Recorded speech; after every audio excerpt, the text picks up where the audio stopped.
ஓம் நம சிவாய. தெய்வத்தின் குரல் முதல் பகுதி. சிவத்தின் சக்தி நாராயண சகோதரி என்ற தலைப்பில் மகா பெரியவா அருளிய உரையின் தொடர்ச்சி. அம்பாளுக்கும் மகாவிஷ்ணுவுக்கும் பேதமில்லை என்பதை தத்துவரீதியில் சொன்னேன். இப்போது உங்களுக்கு தெரியாத ஒரு கதை சொல்கிறேன். ராமாயணம் உங்கள் எல்லோருக்கும் தெரிந்த கதைதான். ஆனால் அந்த தெரிந்த கதையையே உங்களுக்கு தெரியாத மாதிரி சொல்கிறேன். வால்மீகி, கம்பர், துளசிதாசர் எழுதியவை தவிர ஆனந்த ராமாயணம், அற்புத ராமாயணம், துர்வாச ராமாயணம் என்றெல்லாம் பல இருக்கின்றன. அதில் ஏதோ ஒன்றில் இந்த விஷயம் இருக்கிறது. அம்பாள் தான் ஸ்ரீ ராமனாக அவதரித்தாள் என்பது கதை. ஈஸ்வரனே சீதையாக உடன் வந்தார். ஸ்ரீராமன் நல்ல பச்சை நிறம், மரகதமணி வர்ணன் என்பார்கள். அம்பிகையை மாதா மரகத ஷியாமா என்கிறார் காளிதாசர். முத்துசாமி தீட்சிதரும் மரகத சாயே என்று மீனாட்சி பற்றி பாடுகிறார். சிருஷ்டி, ஸ்திதி, சம்ஹாரத்தை தாண்டி மூல காரணமாக இருக்கிற போது பராசக்தி செக்கச்செவேல் என்று இருந்த போதிலும் மும்மூர்த்திகளில் ஒருத்தருக்கு பத்தினியாகி பார்வதியாக இருக்கிற போது பச்சையாகத்தான் இருக்கிறாள். இவள்தான் ஸ்ரீ ராமச்சந்திரமூர்த்தியாக வந்தாள். பரமேஸ்வரன் சீதாதேவியானார். பழைய காலத்தில் சின்ன வயசிலேயே குழந்தைகளுக்கு கல்யாணம் செய்வார்கள். அப்போது ஹோமம் முதலிய கர்மங்களால் குழந்தைகளுக்கு அலுப்பு தட்டிவிடப் போகிறது என்று குஷிப்படுத்துவதற்காக விளையாடல், ஊஞ்சல், நலங்கு, ஊர்வலம் என்றெல்லாம் வைத்திருந்தார்கள். ஊர்வலத்தின் போது கல்யாண பெண்ணுக்கு பிள்ளை வேஷமும் மாப்பிள்ளைக்கு பெண் வேஷமும் போடுவார்கள். இந்த மாதிரி லோகத்தில் ராட்சத பயத்தை போக்கி விளையாட்டாக ஊர்வலம் வருவதற்கு அம்பாள் ராமனாகவும் ஈஸ்வரன் சீதையாகவும் வேஷம் போட்டு கொண்டார்கள். இது ஒருத்தருக்கும் தெரியாது. ஸ்ரீராமனும் சீதையும் கூட இதை மறந்தே போனது போல் இருந்தார்கள்.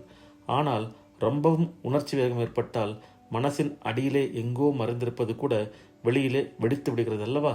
இப்படி ஒரு கட்டம் ராமாயணத்தில் வருகிறது. ஸ்ரீராமன் சீதையை விட்டுவிட்டு காட்டுக்கு போவது என்று தீர்மானம் பண்ணிவிடுகிறார். அப்போது தேவிக்கு உணர்ச்சி பீறிக்கொண்டு வந்து விடுகிறது.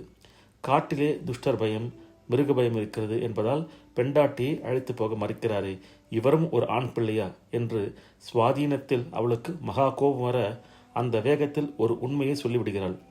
உம்மை மாப்பிள்ளையாக வரித்தேன் பிதா ஜனகர், நீர் புருஷ வேஷத்தில் வந்திருக்கிற ஒரு ஸ்திரீ என்பதை தெரிந்து கொள்ளாமல் போனாரே. ஸ்திரியம் புருஷ விக்கிரகம் என்று ராமரை பார்த்து சண்டை போடுகிறாள் சீதாதேவி. இது சாக்ஷாத் வால்மீகி ராமாயண வசனம்.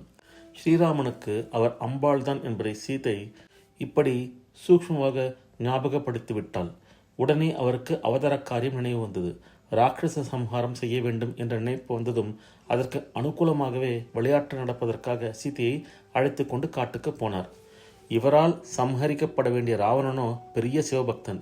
ஆதியில் அவனுக்கு சிவனையே கைலாசத்திலிருந்து லங்கைக்கு இழுத்து கொண்டு வந்து அசோகவனத்தில் வைத்து பூஜை செய்ய வேண்டும் என்று ஆசை. அதற்காகத்தான் கைலாசத்தை பெயர்த்து பார்த்தான். அப்போது அம்பிகை பயந்து ஈஸ்வரனை கட்டிக்கொள்ள அவர் விரல் நுனியால் மலையை அழித்து விட்டார். தப்பினோம் பிழைத்தோம் என்று ராவணன் லங்கைக்கு ஓடி வந்தான். மகா சிவபக்தனாகையால் அவனுக்கு தன்னுடைய ஈஸ்வரன்தான் சீதையாக வந்திருக்கிறார் என்று தெரிந்து விட்டதாம்.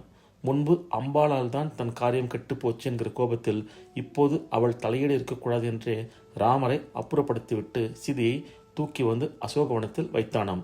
ஆனாலும் ராட்சச அறிவானதாலும் அம்மையப்பனான ஜோடியில் ஒன்றை விட்டு ஒன்றை மட்டும் பிடித்து கொண்டதாலும் ராவணனுடைய அன்பு விகாரப்பட்டு காமமாயிற்று.